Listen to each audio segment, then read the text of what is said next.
Car party leader come మాజీ ముఖ్యమంత్రి Kalvakuntla Chandrashekar Rao alias KCR sir పాలన అంటే ఐపోన్లే కనట. కాంగ్రెస్ పార్టీ లీడర్ కమ్ మలి ముఖ్యమంత్రి యనుమల రేవంత్ రెడ్డి సార్ పాలన అంటే చైనా పోన్లే కనట.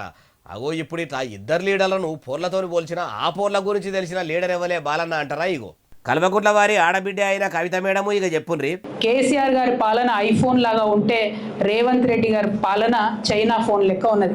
ఐఫోన్కు చైనా ఫోన్కి ఎంత తేడా ఉంటుందో కేసీఆర్ గారికి రేవంత్ రెడ్డి గారికి అంత తేడా ఉన్నది. ఇన్నరా కేసీఆర్ సార్ గౌరాల బిడ్డే ఎమ్మెల్సీ కవిత మేడం ఏమంటున్నదో ఇంకా మస్తుగానే అన్నది మొత్తం ముచ్చటి నుండ్రి. అంటే సూపుకు బాగానే ఉంటుంది కానీ ఏం పనిచేయదు అన్నట్టు అటువంటి పరిస్థితి ఉన్నది.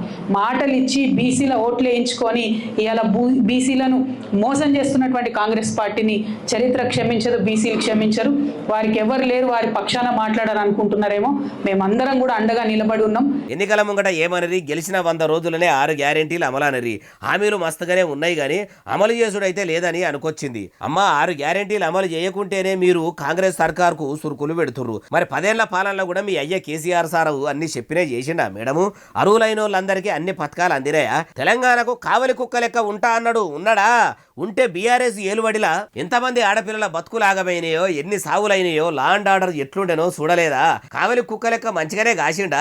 పిట్టపిల్ల పిట్టకు ముద్దు అన్నట్టు మీ నాయన చేసిన పనులు మీకు ముద్దు అనిపిస్తున్నాయేమో కానీ మందికి మాత్రం ఏం ముద్దు అనిపిస్తలేదు. మీ నాయన మీకు ఐఫోన్ లెక్క అనిపిస్తే జనానికి మాత్రం చైనా ఫోన్ కాదు కదా, చెత్త ఫోన్ లెక్కనే అనిపిస్తుండు అంటుర్రు ఈ ముచ్చటిన్నోళ్ళు.